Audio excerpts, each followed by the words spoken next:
करके कैसे राधा जी की दिव्य उन्माद दशा होकर के कैसे रहते थे और महाप्रभु के भावों के अनुसार स्वरूप दामोदर और राय रामानंद सांत्वना देते थे, जिस कथा प्रसंग हम श्रवण कर रहे थे।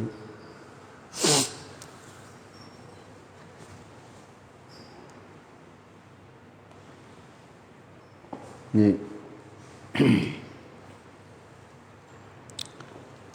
कल हम लोग यह श्रवण कर रहे थे, ये कृष्ण के ऐसे सुंदर मधुर स्वर कंठध्वनि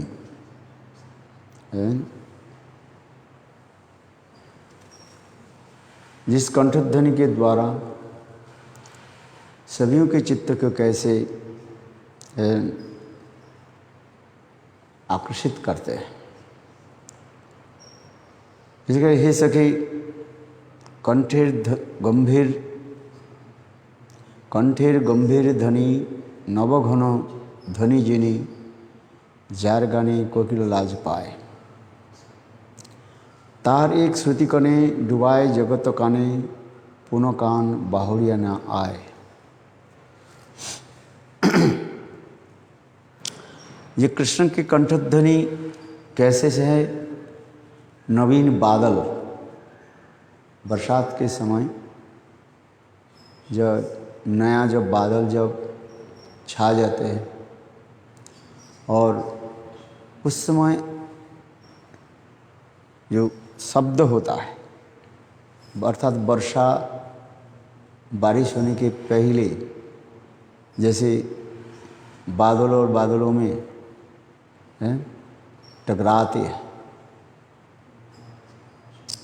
और उस समय जो शब्द होता है, उस शब्द ऐसे सुंदर लगते हैं, हृदय के भी रोमांचित कर देते हैं। रोमांचित समझते हैं। ठीक उसी प्रकार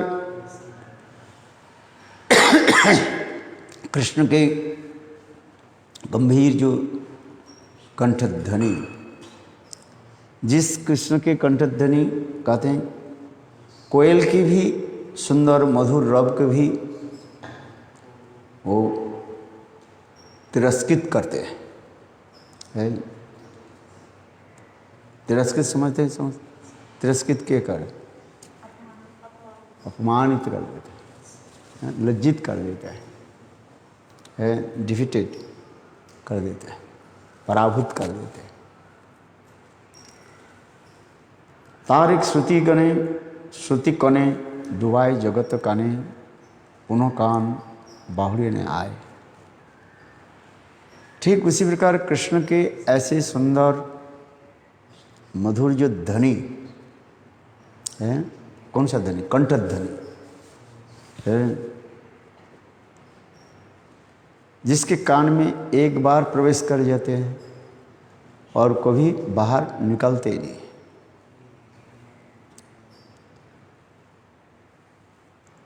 तार एक श्रुति कने जगत डुबाए काने पुनः कान बाहुरी ने आए। कह सकी कि गरी उपाय कृष्णेर जे शब्द गुणे हरिले आमार काने एवे ना पाए तृष्णा मरी जाए।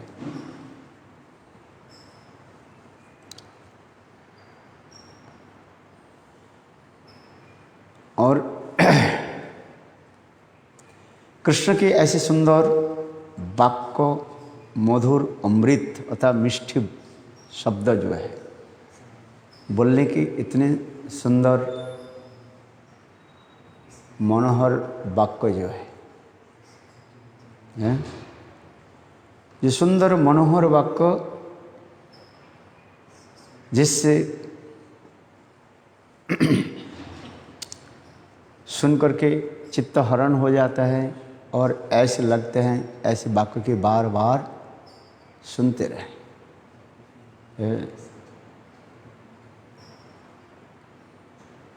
जिस प्रकार प्यास लगने पर एक बूंद पानी पीने से जैसे और भी प्यास तृष्णा जैसे बढ़ जाते हैं, उसी प्रकार कृष्ण के मधुर वाक्य बोलने की जो शैली है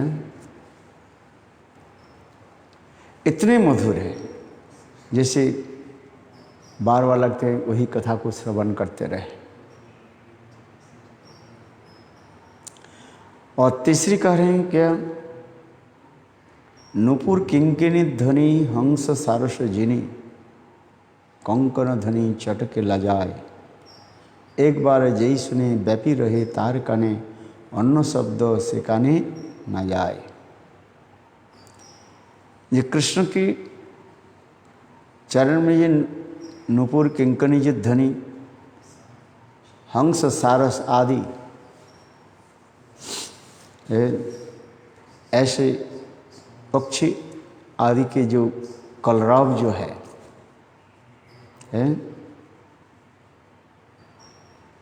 उससे भी अधिक रूप में चित्त को हरण कर लेते हैं। एक बार जई सुने व्यापी रहे तार काने, अन्न शब्द से काने न जाए, और शब्द कोई कान में नहीं जाता ही नहीं। राधा जी कहीं कुंज में विराजमान है और उनके ध्वनि सुन करके भी कृष्ण भी उसी प्रकार तृषित हो जाते हैं। तृषित हो जाते हैं तृष्णा के द्वारा आकर्षित, तृष्णा जैसे लगने अर्थात प्यास लगने पर जैसे जल पीने के लिए तड़पते रहते हैं, उसी प्रकार हो जाता है। इसलिए कहते हैं कृष्ण के नुपुर किंकनी ध्वनि की माधुर्य वर्णन करते जा रहे हैं। अर्थात कल हम लोग ये कहा था, ये कृष्ण के वेणुवादन अमृत, उनकी सुंदर वाक्यामृत रूप सुमिष्ट वचन और उनकी अमृत समान रूप उनकी जो भूषण ध्वनि, भूषण माने अलंकार के ध्वनि जो है नुपुर किंकिन आदि अलंकार आदि जो धारण करते हैं, वो समस्त सभी एक मानो एकत्रित मिलित होकर के, तीन अमृत मानो एकत्रित मिलित होकर के कान मन और प्राण हरण कर लेते हैं। काल ये सब कथा हम लोग श्रवण कर रहे थे। गोविंद लीलामृत ग्रंथ में इसको सुंदर रूप में वर्णन है।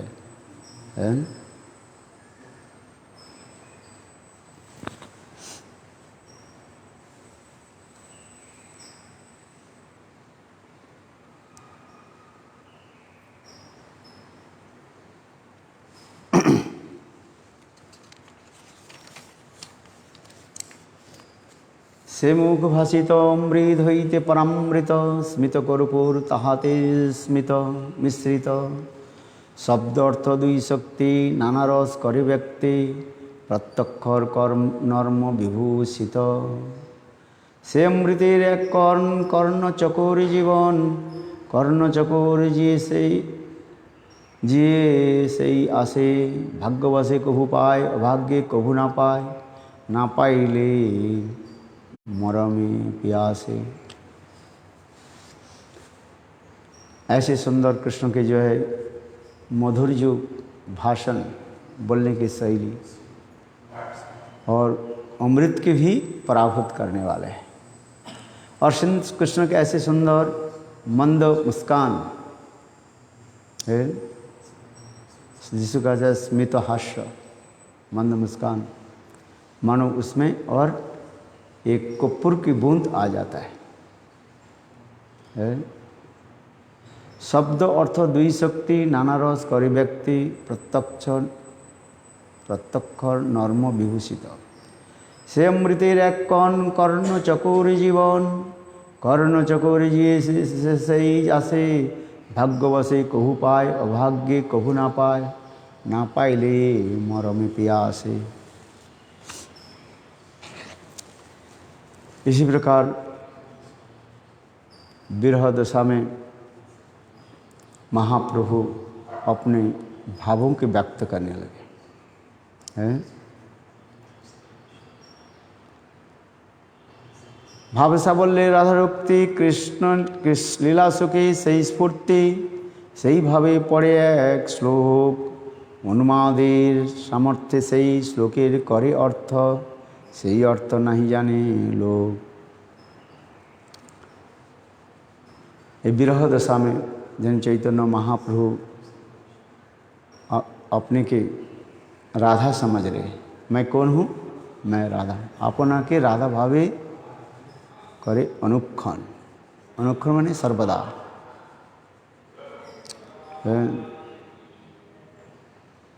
और उसमें कभी उद्वेग विषाद मोती औत्सुक त्रास धीति स्मृति ये समस्त भावों की जो है चलते रहे, भाव की लहरियाँ चलती रहती है। भावोत्पत्ति, भाव सावल्य, भाव शांति और भाव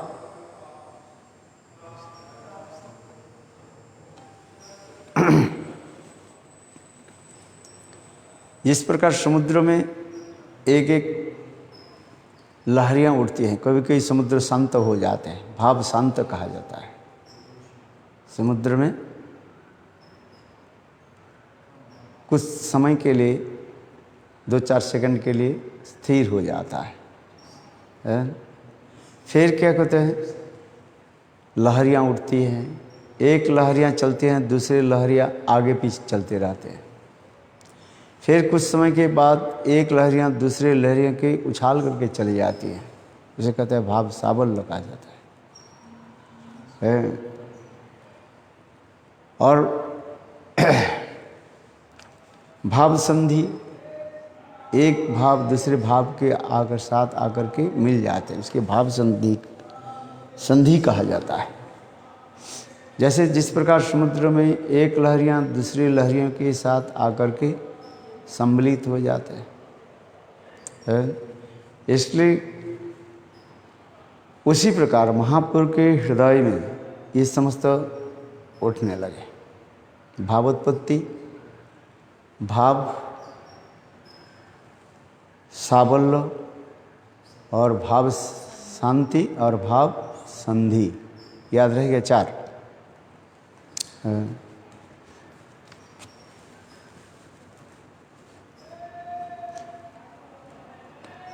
ठीक उसी प्रकार इसलिए कह रहे हैं, भाव सबले रुक्ति लीला सके कोई स्फूर्ति सही भावे पड़े एक श्लोक उन्मादी सामर्थ्य सही श्लोकीर करे अर्थ सही अर्थ नहीं जाने लोग।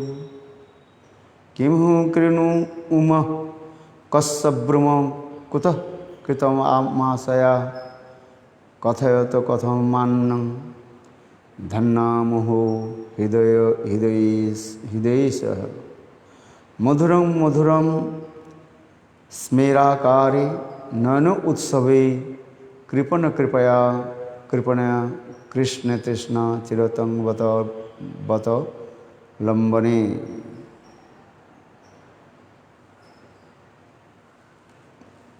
यहाँ पर बिल्लामंगल ठाकुर कृष्ण कर्णामृत ग्रंथ में इसको वर्णन करते जा रहे हैं। राधा जी अपने भाव में विवाहित होकर के मानो अपने भाव को व्यक्त कर रही है, कह रही है मैं क्या करूं, इस अपने हृदय की बात मैं किसको बताऊं कैसे। और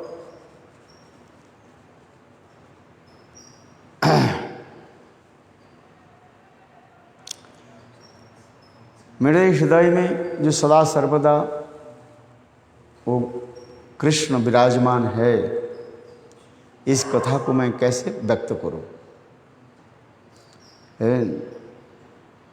और अन्न की धन अन्न की कथा हृदय में नहीं लगते, वो हमारे हृदय में सदा सर्वदा ही सोए हुए हैं। और उनकी कथा छोड़ करके और कोई कथा मुझे अच्छी नहीं लगती, क्योंकि वह उनके मधुर हास्य मूर्ति, मनोहर नयन उत्सव रूप, दैन्य भावमयी, दीनता तृष्णा वृद्धि अवलंबन करके और मानो दिन ही दिन बढ़ते रहे। अर्थात कभी कभी कृष्ण गोपियों के निकट, प्रेषस राधा जी के निकट अपने दीनता भी प्रकाश करते हैं। कृष्ण कभी कभी एक ही साथ में कभी ऊर्ध्वता प्रकाश करते हैं और साथ ही साथ कभी दीनता भी प्रकाश करते हैं।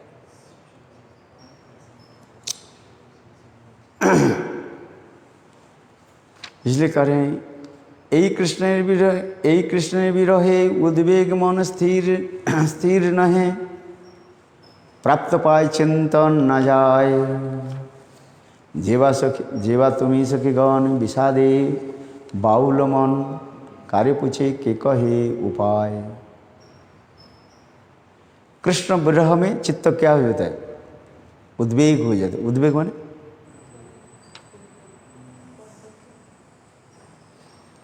उद्वेग उसे कहा जाता है चित्त की अस्थिरता हो जाता है?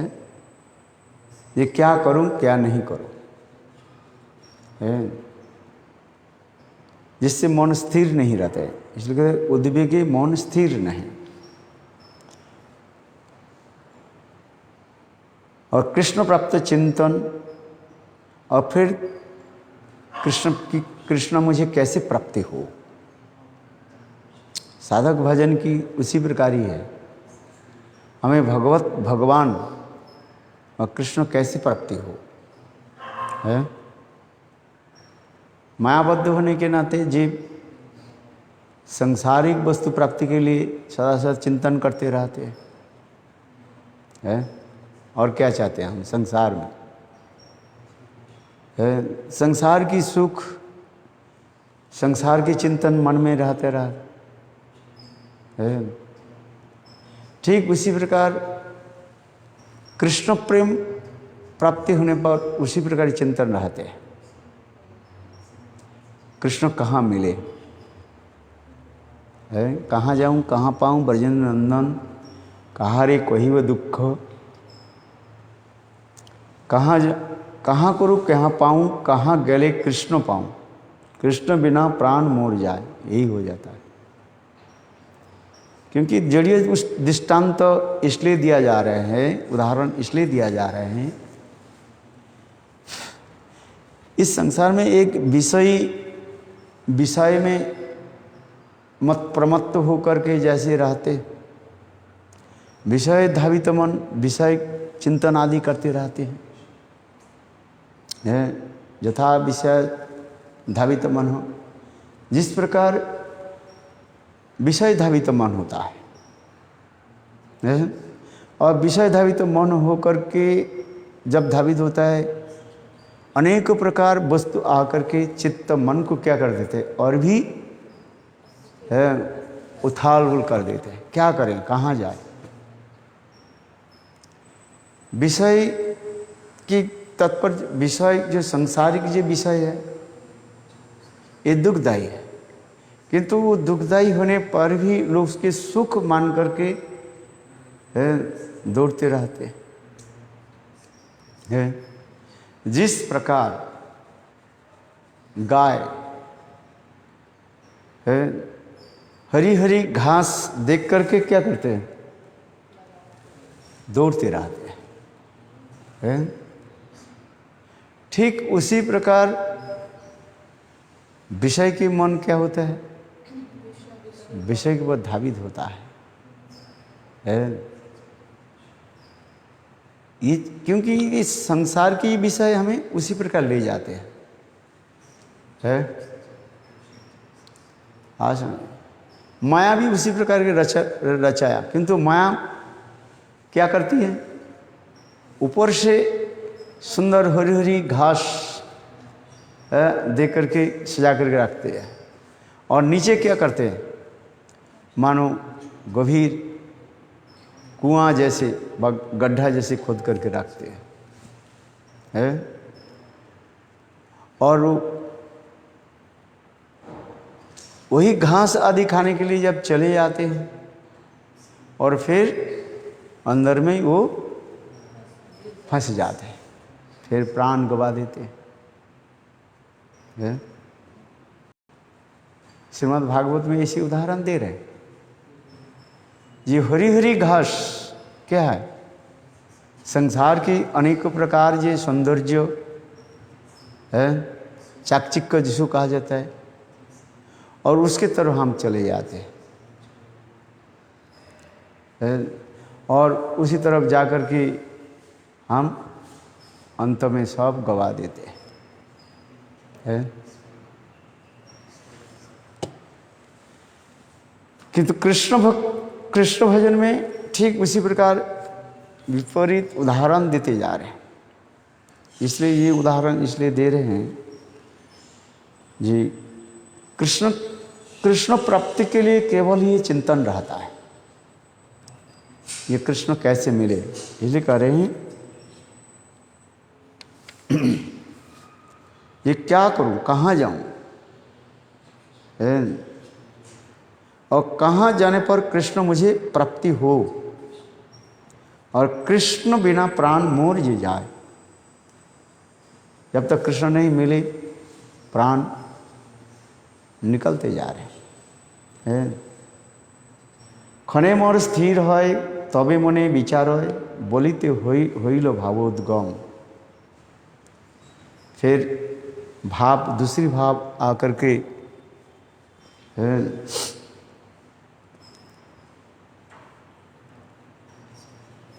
चित्त के जो है फिर आगे ले जाते हैं। ये सब कथा किस लिए बोल रहे हैं ना? प्रेम साम्राज्य में ये समस्त लहरियां उठती रहती है। संसार में संसार प्रेम कहा जाता है, विषय प्रेम कहा जाता है, और अपराकृत चित्त जगत में अपराकृत कृष्ण प्रेम कहा जाता है। दोनों देखने में एक जैसे लगते हैं किंतु वास्तव रूप में अलग है। अंधकार और सूर्य के भांति उजाला व प्रकाश युक्त है। संसार के जो प्रेम प्रति हमें कहते हैं अंधकार की तरफ ले जाते हैं, तमोह की तरफ ले जाते हैं, और अपराकृत चित्त जगत में वो उजाला प्रकाश की तरफ ले जा रहे हैं। एक माया के तमोवृत्ति और एक प्रकार कहा जाता है वो भगवान की तरफ ले जाता है। अर्थात माया के दो कहा जाता है, एक जोग माया और एक महामाया, और कुछ नहीं। माया शब्द की अर्थ होता है माया कृपा इति दंभे। माया शब्द के अर्थ होता है कृपा है।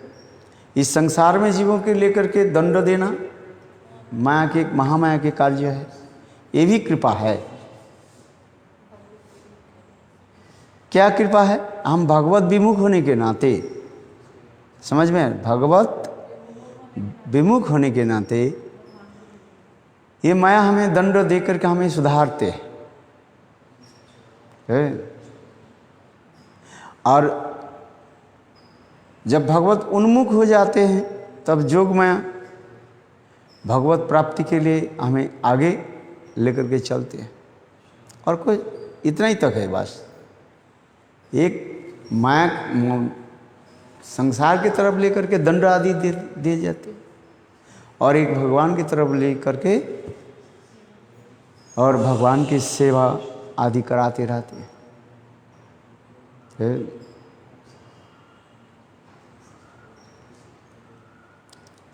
इसलिए यहीं पर ये कह रहे हैं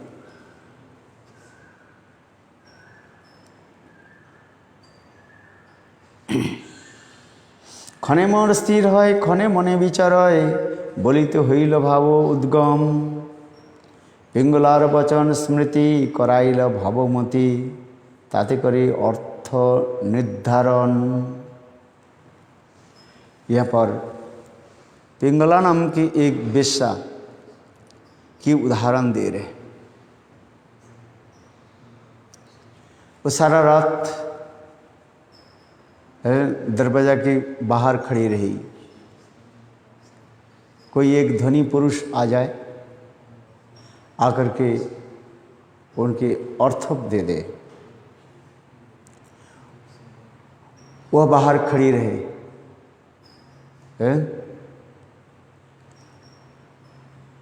लोग जा रहे हैं रास्ता में, है वो देख रही है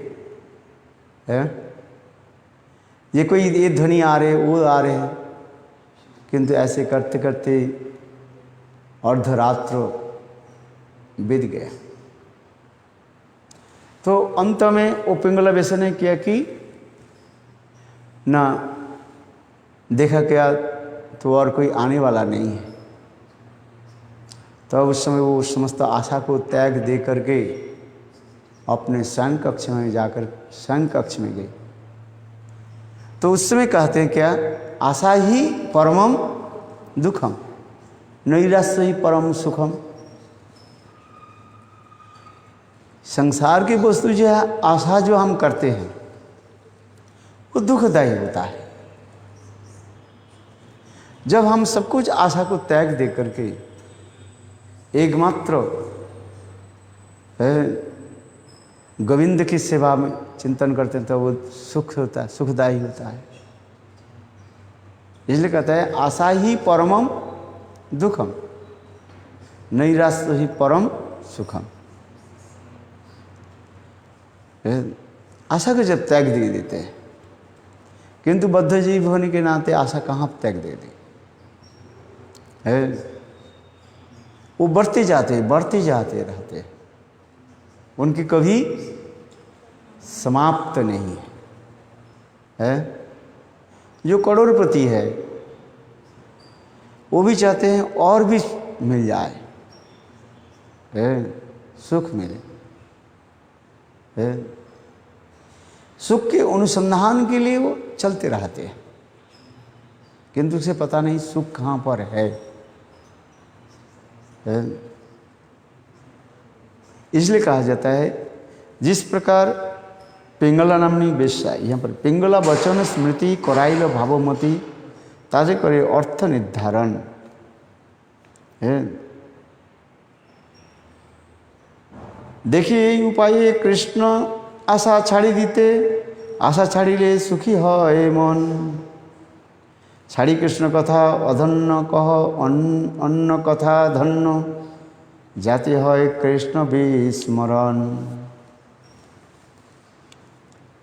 तो अभी कह रहे हैं ये कृष्ण प्राप्ति नहीं होगा, ऐसे विचार कर रहे हैं। कौन? विरह दशा में राधा जी, विरह दशा में राधा जी कह रही है कृष्ण तो मिलेगा नहीं शायद, है जो वस्तु प्राप्ति नहीं होगा उसके पीछे हम क्यों दौड़ गए, है बकंडन न्याय,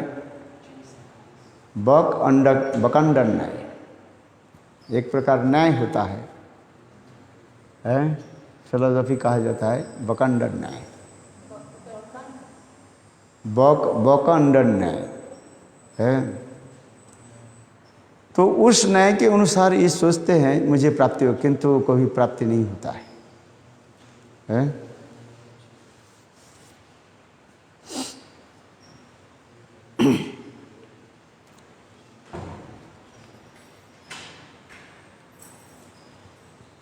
इसलिए कहते हैं आशा ही परमम दुखम नैराश्य ही परम सुखम है। किंतु संसार के जीव जीवित कैसे रहता है? आशा से ही जीवित रहता है। भले ही उसकी प्राप्ति हो अथवा नहीं प्राप्ति हो, आशा लेकर के सभी चलते हैं, है कि नहीं? क्या आशा है? हमें संसार की सुख प्राप्ति हो, स्त्री मिले, स्त्री सुख मिले, पुत्र सुख मिले, धन मिले, लाभ पूजा प्रतिष्ठा मिले, ये संसार के सभी लोग चाहते हैं। कौन नहीं चाहते हैं, आप बताओ। धन हमें प्राप्ति हो, है। विषयी लोग क्या कहते हैं, हमें धन और भी प्राप्ति हो। जानते हैं धन दुखदायी है, तथापि हम चाहते हैं धन हमें प्राप्ति हो, है। मेरा पुत्र प्राप्ति हो, चाहते हैं पुत्र करना आदि दुखदायी है, तथापि चाहते। क्यों चाहते, क्यों है? नहीं, माया ऐसे रचाया गया और उसके भ्रमित करके रखते रहते। और भक्त में वो उसी प्रकार थोड़ा हो जाते कि वो मुझे प्राप्ति हो, किस लिए? भगवत सेवा के लिए, है। और कुछ नहीं करते वो जानते हैं ये धन दुखदायी है, किंतु ये धन के यदि भगवत सेवा में लगाया जाए, धन के यदि भगवत सेवा में लगाए, इसलिए धन चाहते हैं, है?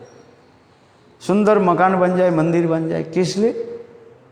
भक्त और भगवान की सेवा के लिए। एक भक्त और एक अभक्त विषय में इतना ही अंतर हो जाता है। एक संसारी लोग कहते हैं ये मेरा है, और वो अपने की द्वारा ही सीमाबद्ध रहते हैं, अपने परिवारजनों के द्वारा ही वो सीमित रहते हैं। समझ में आ रहे हैं? और जो भक्त होते हैं वो उदार चित्त वाले होते हैं, अपने सुख चिंतन आदि नहीं करके सर्व लोगों के कैसे सुख हो, है कि नहीं? आपको एक मकान मिल जाए, आप एक सुंदर और भी सुंदर मकान मिले, वो सुंदर मकान किस लिए? ने अपने परिवारजनों के लिए एक सीमित रखते हैं, लिमिट रहता है। अपने परिवारजन, अपने बेटा बेटी है व उनकी जो परिवार, उसी परिवार में सीमाबद्ध रहते हैं। और भक्त में क्या होता है? और उसके उदार चित्त वाले हो जाते हैं। उदार चित्त ना है, उदार चित्त वाले जो होते हैं वो सबके सुख के लिए ही वो चिंतन करते रहते हैं। ये इतना ही अंतर होता है। इसलिए भक्त और अभक्त में इतना ही अंतर हो जाता है। भक्त में जो धन प्राप्ति, अभक्त में धन प्राप्ति होने से वो अपने परिवारजन और सीमित होकर के रहते हैं, और भक्त में धन प्राप्ति होने पर वो उदार चित्त होकर के सभी के लिए वो चिंतन आदि करते रहते हैं।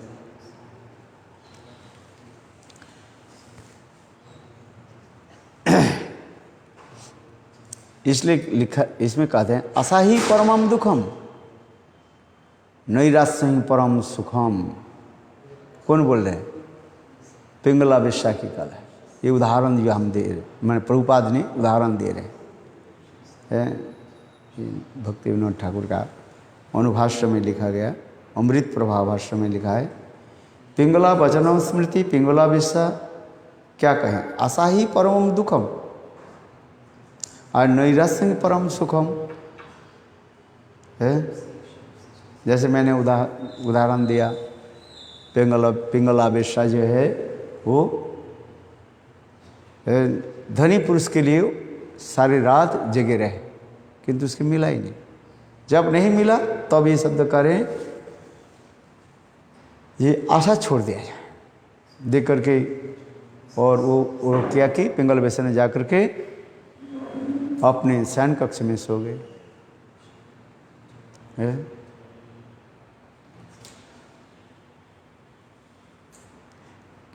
इसलिए कहते पिंगलार वचन स्मृति कराइल भावमती तारे करे अर्थ निर्धारण देखे उपाय कृष्ण आशा छाड़ी दिए आशा छाड़िले सुखी है मन।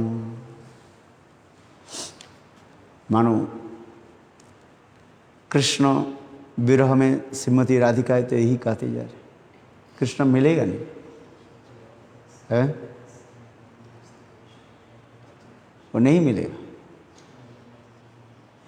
किंतु यहाँ पर राधा जी के क्या होते जा रहे हैं, आशा ही परमम सुखम और नैराश्य ही परम दुखम, उल्टा होते जा रहे हैं। कृष्ण भजन की उत्साह हमें सबसे होनी चाहिए, नैराश्यता नहीं है? समझ में आया? नैराश्य निराश नहीं है, उत्साहात निश्चयात धैर्यात तत्तत् कर्म प्रवर्तनात् संगत त्यागात सतोवृत्ते सर्वभी भक्ति प्रसिद्ध थी। भक्ति राज्य में सदा सर्वदा उत्साह होनी चाहिए। क्या उत्साह? भगवत सेवा में उत्साह हो, नैराश्यता नहीं है, उत्साह निश्चयत, कृष्ण मुझे प्राप्ति होगी, भगवत प्राप्ति होगी। निश्चय उत्साह निश्चय धैर्य, धैर्य धारण करना है। कभी कभी विषय वस्तु प्राप्ति होने न पर है, उसके लिए क्या करना पड़ता है? धैर्य धारण करना पड़ता है। धैर्य समझते हो? धैर्य क्या है? पेशेंस है, चिंतन रखना पड़ेगा। अंधकार रात्रि के बाद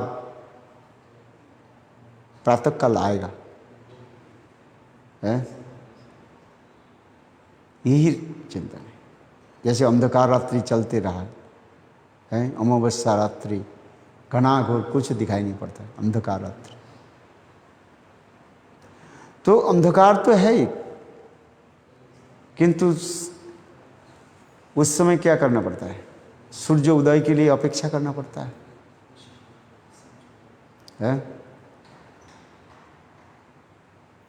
समझ में? सूर्य उदित कब होगा? और सूर्य उदित तो अपने समय पर होगा है। गुरुदेव उदाहरण देते थे, एक व्यक्ति के वो रोग हो गया, क्या बोले, दमा रोग होते ना, खांसी होता है और क्या बोलते हैं, कफ निकालते हैं। कभी कभी कफ जब बुक छत्ती में इतने जम जाता है, सांस ले नहीं पाते हैं, तो उसको रात में बहुत कष्ट हो रहा है। पहले पहले इसमें तो नर्सिंग होम नहीं था है, जब कॉल करो 24 घंटे खुले रहे, ऐसी तो नहीं है। तो अब ठंडी के समय भी है और वो खांस रहे हैं और कुछ कर नहीं पा रहे, सांस में लेने में उसके बहुत कष्ट हो रहा है। तो उसका सूर्य उदित होने पर डॉक्टर के पास ले जाएंगे। तो वो क्या करते हैं, सदा सर्वदा वो चिंतन करते रहते हैं कि सूर्य कब उदित होगा। हर 2 सेकंड बाद 2 मिनट अंतर वो देखते हैं, घड़ी देखते हैं कितना समय बाकी रह गया है। और उस समय उसके लगता है, जब ऐसे लगता है जब घड़ी की कांटा मानो घूम नहीं रहे, रुक गई है। घड़ी की कांटे जो है वो चल रहे हैं, ऐसे लग रहे हैं। 1 घंटा 2 घंटे 3 घंटे होते जा रहे हैं, अभी सूर्य उदित। आज लग रहा है जो सूर्य उदित नहीं हो रहा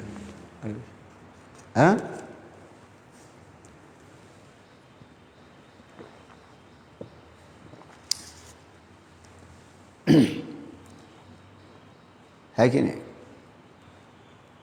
किंतु समय सूर्य की उदय वो तो अपने समय पर होगा है। मध्य रात्रि में कोई कहें जो हमें सूर्य रश्मि दर्शन होती थोड़ी होगा। वो सूर्य ठीक समय पर भी उदित होगा, है? वो किसी के लिए अपेक्षा नहीं करते हैं, है ना? उपेक्षा नहीं करते हैं, अपेक्षा में नहीं करते हैं, वो उपेक्षा भी नहीं करते हैं। किंतु जिसके दमारोग हो जाता है, दमारोग बताया कि नहीं, क्या अस्ता, क्या है, अस्थमा है, वो जो खांसी इतने होता है, गला रुकते, कफ जम जाता है, क्या करें, है? वो सोचते हैं आज सूर्य उदित नहीं, समय ज़्यादा लग रहे हैं सर, किंतु ये नहीं है, वही समय जा रहे हैं। फिर समय आने पर प्रातःकाल सूर्य उदित होता है। हर मनुष्य के जीवन में ये समझता आ जाता है?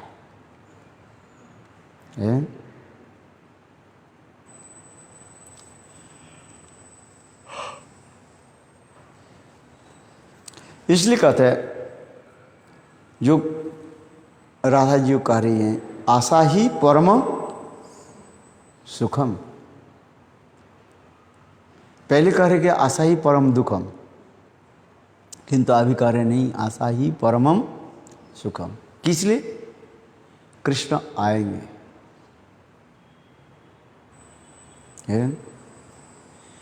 कृष्ण आएंगे, मिलेंगे, इसलिए ही ब्रजवासी लोग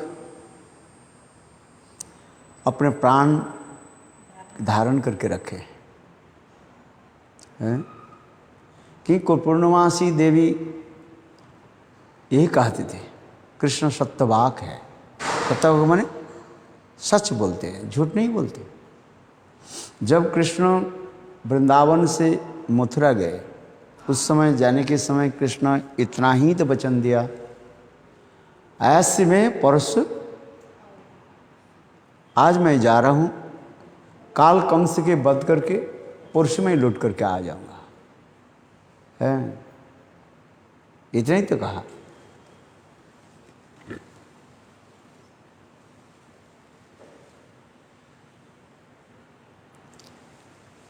तो कृष्ण मथुरा से लौट करके आएंगे, यही आशा है।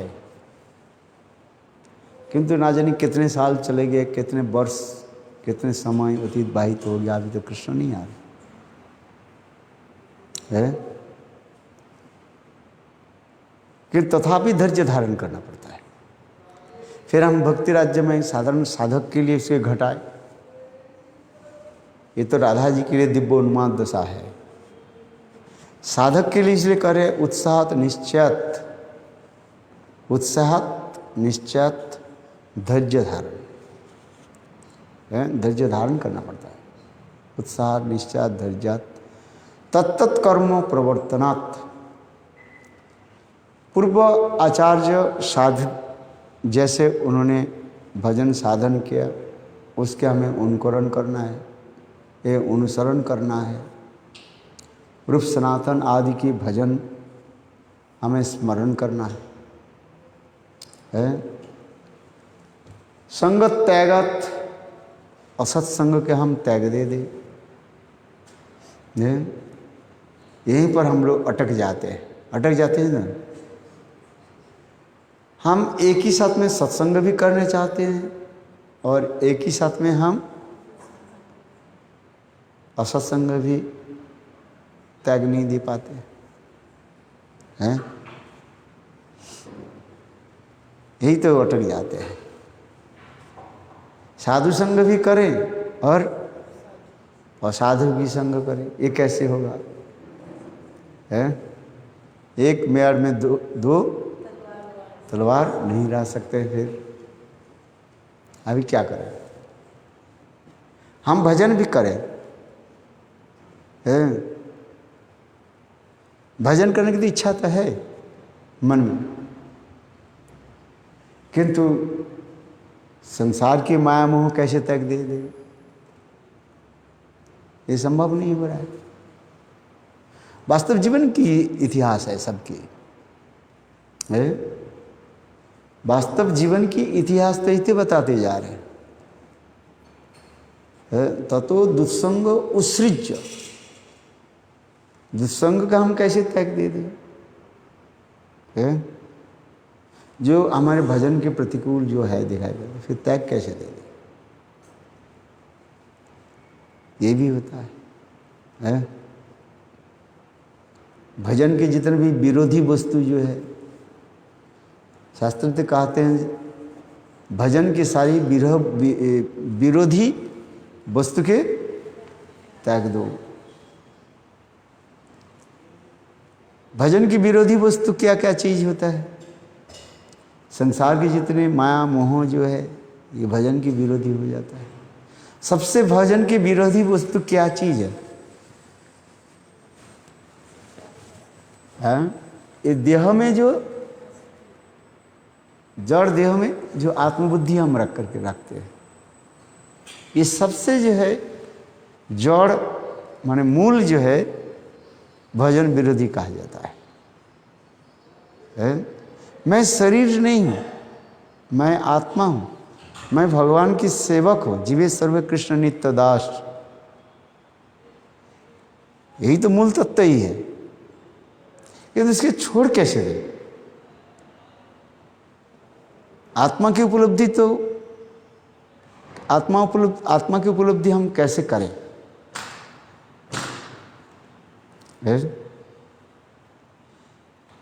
और शरीर में रह करके ये कैसे संभव हो,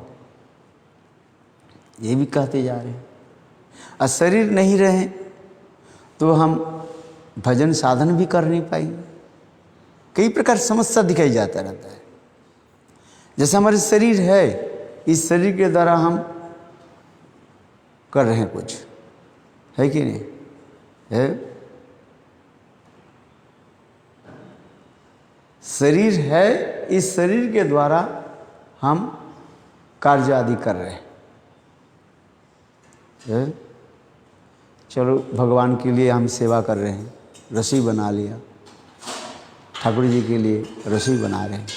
यदि शरीर नहीं रहे है तो ठाकुर जी की हम सेवा क्या करेंगे? है जैसे हम बीमार पड़ जाते हैं, उस समय ठाकुर जी की सेवा कैसे करें? रसोई कौन बनाए? कहते हमारे शरीर नहीं चल रहे। हम कहते कि नहीं है? जब बुखार हो जाए चढ़ जाते हैं तो ठाकुर जी की सेवा नहीं हो रही, कर हमें शरीर नहीं चल रहे, शरीर साथ नहीं दे रहे हैं, ये शब्द हम यूज करते हैं। हम क्या करें? भगवान के नाम करें, शरीर नहीं दे रहे।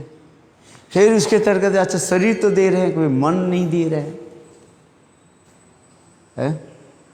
मन अच्छा नहीं है, हरिनाम क्यों नहीं करते हो? मेरा मन अच्छा नहीं लग रहा है? खा रहे हैं, पी रहे हैं, सब कुछ कर रहे हैं, ऐसे दो फेरा नाम कर लो, हरिनाम करो, कहते हैं क्या क्या कहते हैं? मन नहीं लग रहे, इसलिए नाम नहीं कर रहे।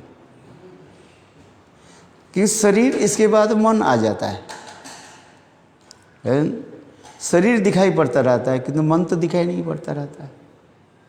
और मन के तनाव है वो भी और भी अधिक होता है। चंचल ही मन कृष्ण परमात्म बलवद्दृढ़, मन इतने चंचल हो जाता है और भगवत भजन भगवत नाम से वो दूर रखते हैं।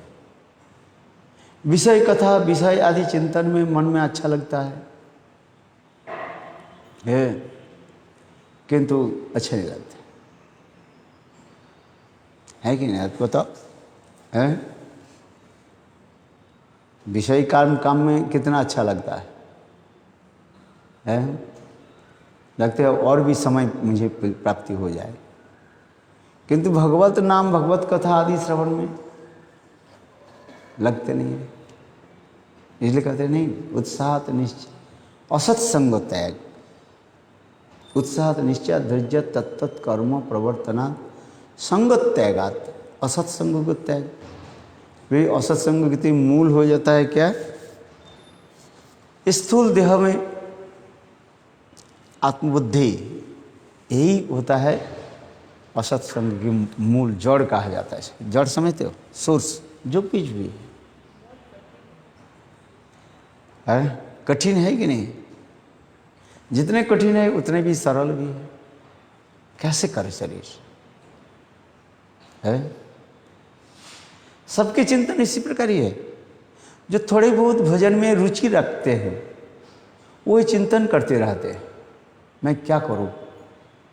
भजन करना तो चाहता हूं, है, हर रोज उठ जाऊं 2 बजे, 2 बजे 2:30 बजे उठ करके मैं भगवान के भजन करूं, किंतु शरीर नहीं देते है। सिर में दर्द आ जाता है, लेट जाते, शरीर में कमजोरी आ जाता है, वीकनेस झुका है, और थोड़ा भी सोते रहे।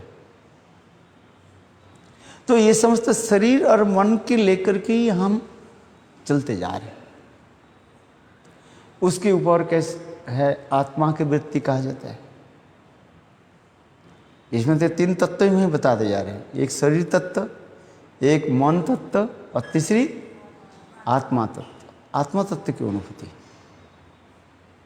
बोलना तो बहुत है, क्यों? भक्ति तो तब होती है शुद्ध मन में, शुद्ध आत्मा में, अशुद्ध अपराकृत इंद्रिय आदि के द्वारा भगवान की सेवा। सर्वोपाधि विनिर्मुक्तम तत्परित्र निर्मलम हिसिके न हिसिकेश सेवनम भक्ति उच्यते। है भक्ति जो है किसको कहा जाता है? भक्ति की परिभाषा है क्या चीज? सर्वोपाधि विनिर्मुक्तम, समस्त प्रकार के उपाधि को परित्याग करके, है, सर्वोपाधि विनिर्मुक्तम है, समस्त उपाधि के त्याग देकर के मुक्त हो जाते। और चित्त के कैसे निर्मल रखना है? सर्वोपाधि विनिर्मुक्तम तत्परित्र निर्मलम हिसिकेन हिसिकेश। इंद्रियाधिपति स्वयं भगवान कृष्ण के अप्राकृतिक इंद्रिय आदि की जो सेवा वृत्ति, उसी की भक्ति कहा जाता है। क्योंकि भगवान की सेवा होती है प्राकृतिक इंद्रिय के द्वारा नहीं, अप्राकृत इंद्रिय के द्वारा। ये प्राकृत वस्तु के द्वारा प्राकृतिक वस्तु सेवा होता है। आज में हमारे दाहिने हाथ बाएं हाथ की सेवा कर रहे हैं, क्योंकि ये भी जड़ है और ये भी जड़ है, एक दोनों की सेवा करते जा रहे हैं। थोड़ा उदाहरण दे रहे हैं, किंतु भगवान की सेवा, भगवान अपराकृत है, सच्चिदानंदमय तनु है। उनकी जड़ इंद्र आदि के द्वारा सेवा नहीं कर नहीं पाते।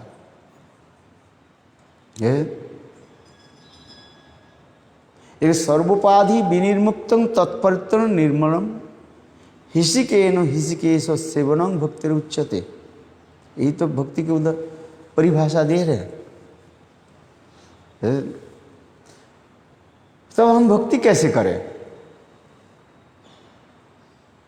तो उसलिए फिर कहते जा रहे हैं, अतश्च कृष्ण नामादि न भवेद ग्राह्य इंद्रिय सेवनमुख जिहादु,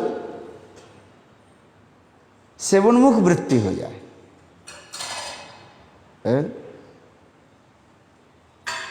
वही जड़ इंद्रिय आदि के द्वारा श्रद्धा के साथ हम जब करते रहते हैं और धीरे धीरे भगवान की कृपा से उसमें अपराकृत वत हो जाते हैं, तब वो भगवान की सेवा में लगते हैं।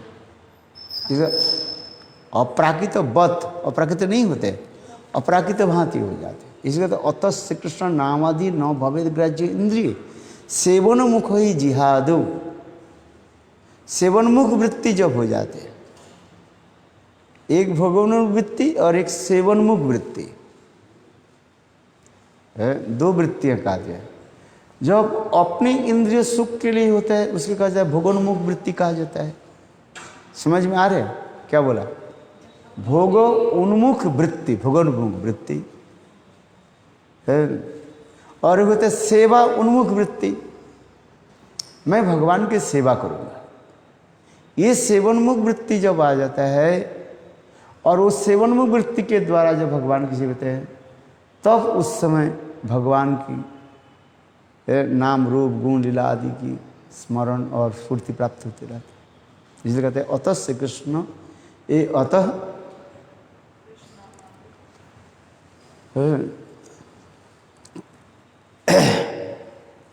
ये शब्द ये बताते जा रहे हैं। अतः सेवनमुख वृत्ति, सेवनमुख वृत्ति हमें कैसे जगे है? सेवा करने की जो प्रवृत्ति है, उस सेवा करने की प्रवृत्ति यानी भगवत सेवा करने की प्रवृत्ति, जीव की स्वाभाविक रूप में माया सेवा की प्रवृत्ति रहता ही है? माया वृत्ति इसको कहा जाता है। माया की कार्य उसी प्रकार ही है।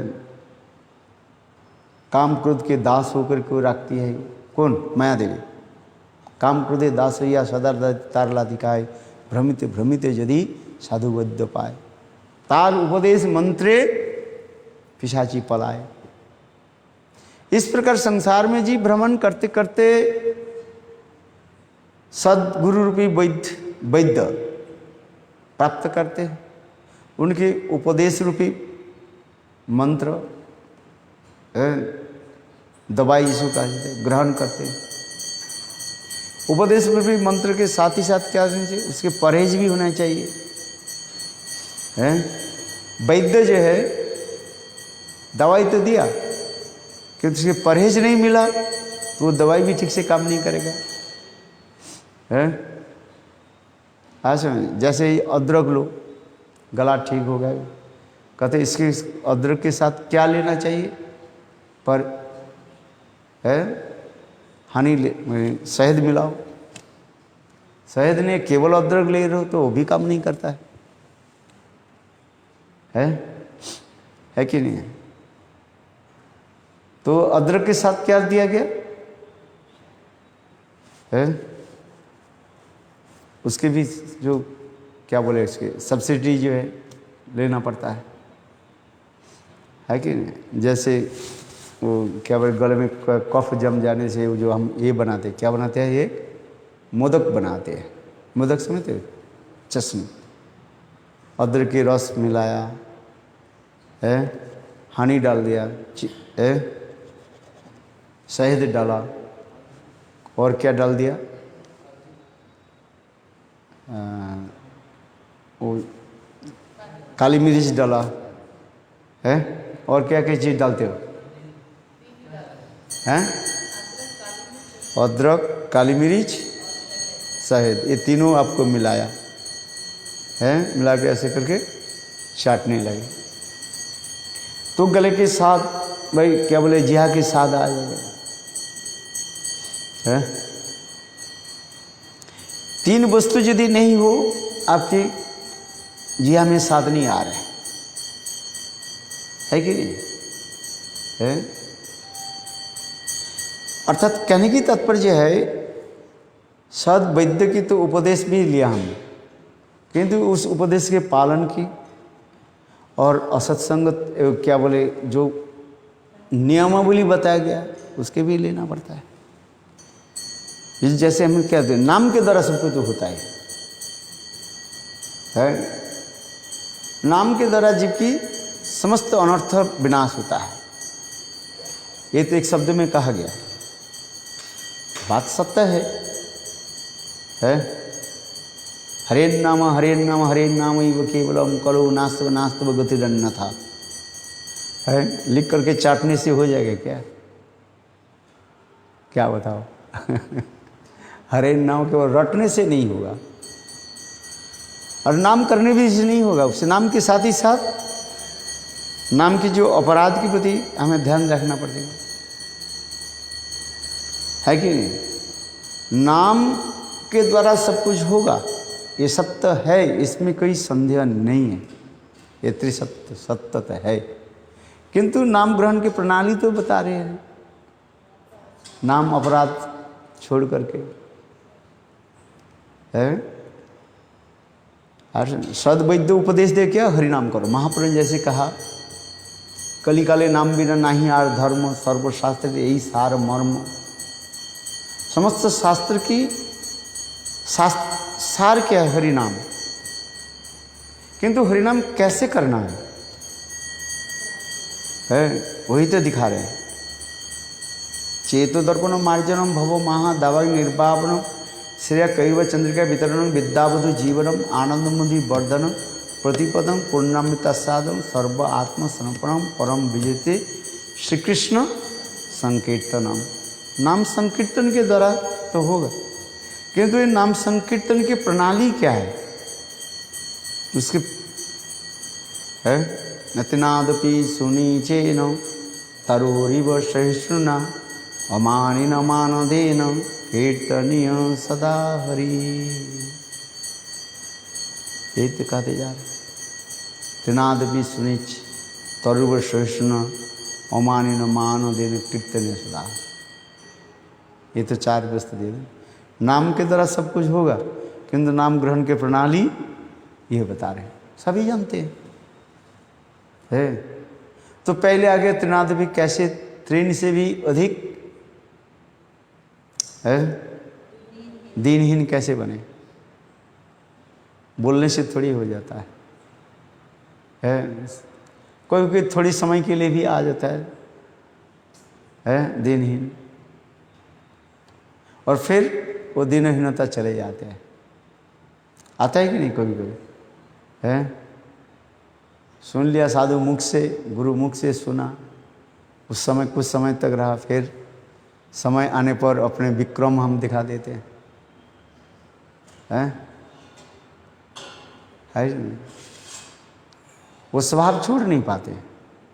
कुछ कुछ लोगों के स्वभाव को छोड़ नहीं पाते हजारों है। कुछ लोगों की स्वभाव है रुक्ष स्वभाव होता है, रुक्ष समझ लो, कट्टर स्वभाव होते हैं। कुछ लोगों के स्वभाव सात्विक स्वभाव होता है, किसी के राजसिक स्वभाव होता है, किसी के तामसिक स्वभाव होता है। माया के गुणों के द्वारा ही होता रहता है। किंतु भजन करने वाले की को क्या होता है, सदा सर्वदा सत्य रजत तम गुण के अतीत होता है। वो उनके सिखाना पड़ते स्वाभाविक रूप में तिनाद भी सुनी।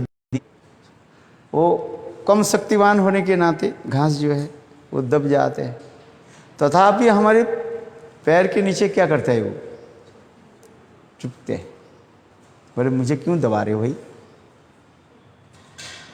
मैं घास हूं, ये अभिमान है। मैं घास हूं, ये भी एक अभिमान है। इस अभिमान ही क्या करते हैं, हमें है दबा करके रखते हैं। यही तो कहते जा रहे हैं। इसलिए कहते हैं अभिमानं परित्यज्यं प्राकृत वपुरादिषु। अभिमानं परित्यज्य, अभिमान को हम कैसे त्याग दें है। यही अब समस्या आ जाता है एक एक करके। प्राकृत वपुरादिषु, प्राकृत शरीर जो है, जड़ शरीर जो है, एकादश इंद्रिया आदि के द्वारा जो गठित है शरीर, अभिमान को कैसे त्याग दें।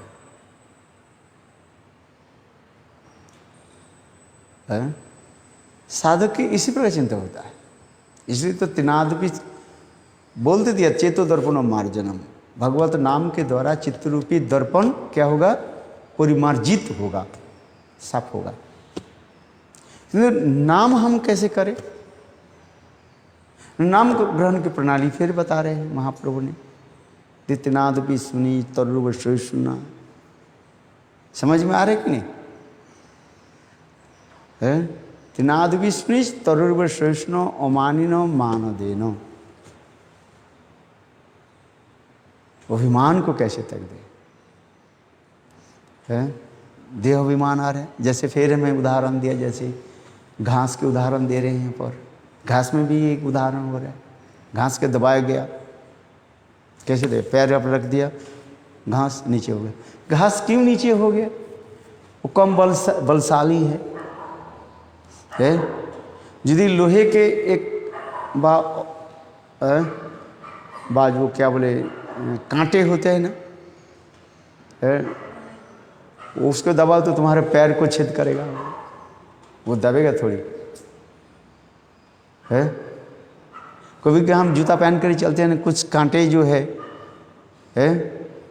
वो कहे जूते की भी वो छेद करके हमारे पैर की छेद कर देते हैं।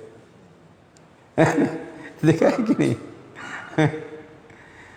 जब हम चलते रहते हैं, रास्ते में चलते हैं, परिक्रमा में जाते हैं, जूते पहन करके चलते हैं कांटे को, तो वो भी कहते हैं तुम मुझे के दबा रहे हो, मैं झुकने वाला नहीं हूँ। वो कांटे भी क्या कहते हैं, मैं झुकने वाला नहीं है। वो आपके क्या क्यों, एक तो खाली पैर नहीं, जूता पहन लिया, जूता के अंदर भी वो छेद करके फिर आपके पैर में जाकर के वो झुक जाते।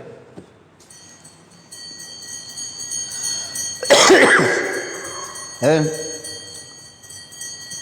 क्योंकि ये अभिमान आ जाता है सब में। जब तक हम इस संसार में रहते हैं, कहीं न कहीं ये अभिमान आकर, जड़ अभिमान आकर के हमें भजन के बाधा सृष्टि कर देते हैं। इसलिए कहते हैं अभिमानम परित्यज्यं प्राकृत बपुरादिषु। प्राकृतिक शरीर की जो अभिमान को हम त्याग दें, किंतु एक त्याग कैसे दे, यही विचार्य विषय। शास्त्र में लिख दिया अथवा गुरु से मुख से हम श्रवण सुन लिया, ये तो वहीं तक रहा, किंतु उसकी प्रैक्टिकल क्या है? ये तो थियोरिटिकल हुआ, सुना और पढ़ना, ये क्या हो गया? थियोरिटिकल हो गया हमारे पास। किंतु प्रैक्टिकल जीवन की इतिहास हम देखें व विचार करें, इसके अभिमान कैसे त्याग दें। अभिमान तीज त्याग देने के लिए इसलिए नाम ग्रहण के फिर कह रहे हैं, अथस्य कृष्ण नामदि न भवेद ग्रज इंद्री सेवन मुख जिहादु स्वयं स्फुरतित्व। सेवन मुख वृत्ति के द्वारा भगवान की सेवा करते करते तब धीरे धीरे वो समस्त इंद्रियां आदि जो है अप्राकृत बत होगा। तब उस समय भगवान के नाम हमारी जिया में स्वयं रूप में वो स्फुरित होगा। स्फुरित होगा, अपने आप नित्य करें, जिहाद अग्रत चले। हम जो अभी जो नाम कर रहे हैं, जबरदस्ती करके नाम कर रहे हैं। गुरुदेव ने कहा तुम नाम करो, किंतु नाम में रुचि नहीं है, किंतु तथापि नाम करो। यही नाम करते करते करते फिर एक दिन सेवन मुख वृत्ति आएगा, फिर धीरे धीरे वो समस्त इंद्रिय आदि की जो है वो क्या होगा? अप्राकृत बत होगा। तब भगवत नाम वहीं पर अपने आप नित्य करें। यही तो कहते हैं। इसलिए उपाय एक ही है, भगवत नाम करते रहे, सेवन मुख वृत्ति होकर के भगवत सेवा और भगवत नाम आदि करते रहे। गुरु प्रेमानंदे हरि हरि है, यही तो कहते जा रहे। गुरु जय जय श्री राम। और इनके कीर्तन है।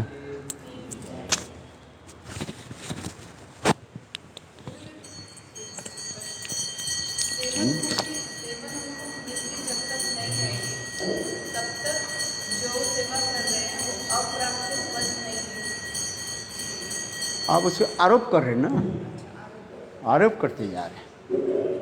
इसलिए भक्ति के 3 स्तर बताया गया। पहली होता है आरोप सिद्ध भक्ति, संग सिद्ध भक्ति, फिर स्वरूप सिद्ध भक्ति कहा जाता है। एक होता है आरोप सिद्ध भक्ति, दूसरी है संग सिद्धा भक्ति और तीसरी है स्वरूप सिद्धा भक्ति है। वो स्वरूप सिद्ध भक्ति जब आत्म की अनुभूति होकर के भगवान में वही तो कार्य सर्वादि विनिर्मुक्तं तत्प्रत्य निर्मलम हिसिकेन हिसिकेश सेवनम भक्ति उच्यते।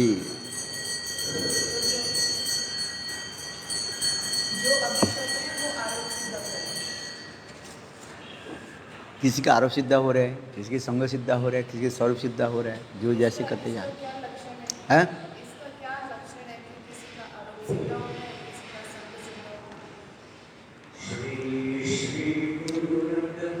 अच्छा बाद में कहता गुड हाँ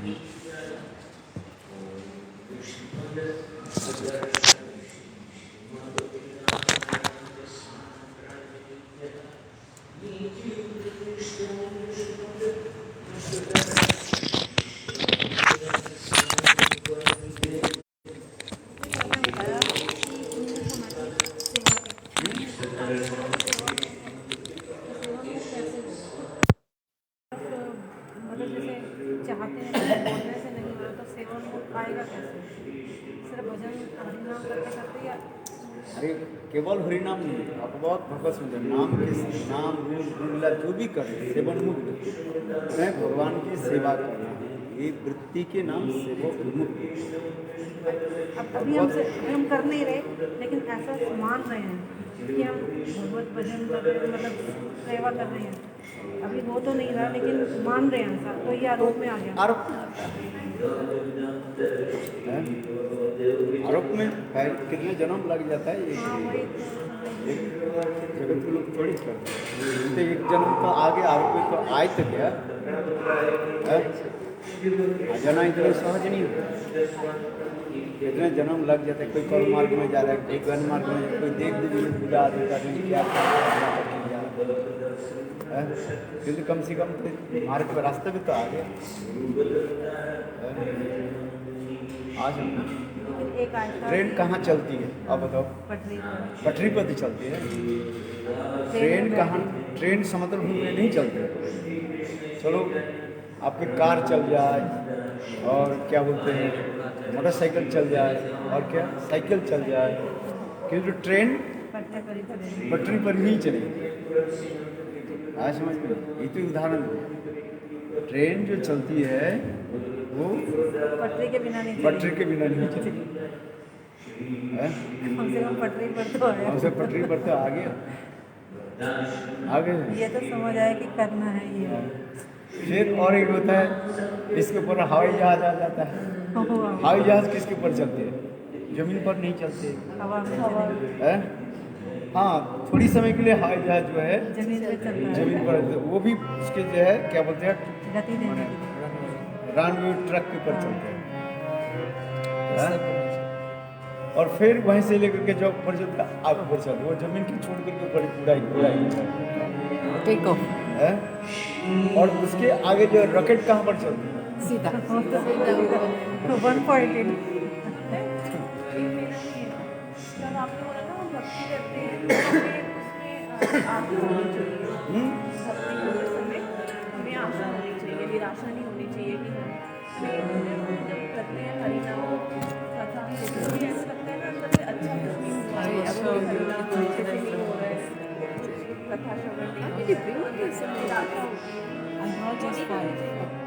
निराशा होनी नहीं चाहिए। तब भी सोचें कि अच्छा हुआ है। सदा सर्वदा भगवत इच्छा से जो हो रहा है वो ठीक हो रहा है। यही सोचे अच्छा निराश से इसलिए कहते हैं निराश कभी होने नहीं चलता है। मुझे प्राप्ति होगा बस, अभी रेल पटरी की चिंता पटरी पर चलना, हवाई जहाज पटरी से तो नहीं जाना, के लिए चिंता, अभी पटरी नहीं छोड़ना, पटरी नहीं छोड़ना। ये ठीक है, याद रहेगा। अब याद रहेगा, पटरी नहीं याद, पटरी नहीं याद, हाँ पटरी नहीं छोड़ना बस। और जिनिस से चलते रहते हैं, अर्थात तात्पर्य कर्म मार्ग ज्ञान मार्ग आदि कहीं भी चलते जा रहे हैं। आज किंतु भक्ति मार्ग एक ही है, ट्रेन के भांति वो पटरी पर चली, बिना पटरी से नहीं चली। रेल चलते पटरी पे चलते है। और पटरी जहाँ पर है वो वहीं पर जाके गंतव्य स्थान पर वो पहुँच जाएगी है। कार बस जाकर कहीं पे जो कहीं पर हाँ?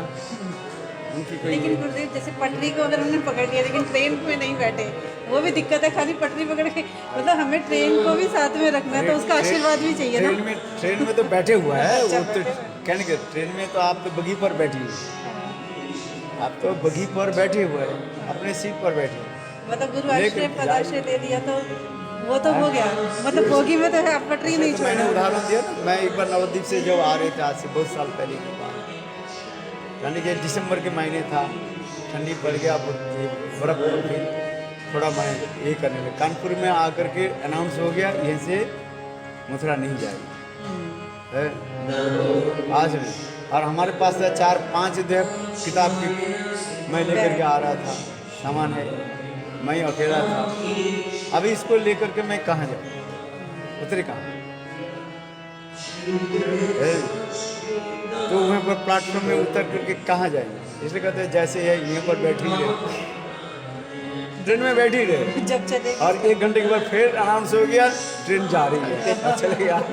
अगर छोड़ देते तो रह जाते। जो मैं जो उतार के देते फिर है, वो अनाउंस किया जे मैंने ट्रेन आगे नहीं जा रही है, पोस्टपोन हो गया या कैंसिल। अभी क्या करें, आज नहीं व्यवस्था क्या करें। समय जो है उस समय हमारे पास, तो हम के पास थोड़ी पैसे रखते थे है? ट्रेन के किराया दे दिया, इतना ही हो गया, बस चल है।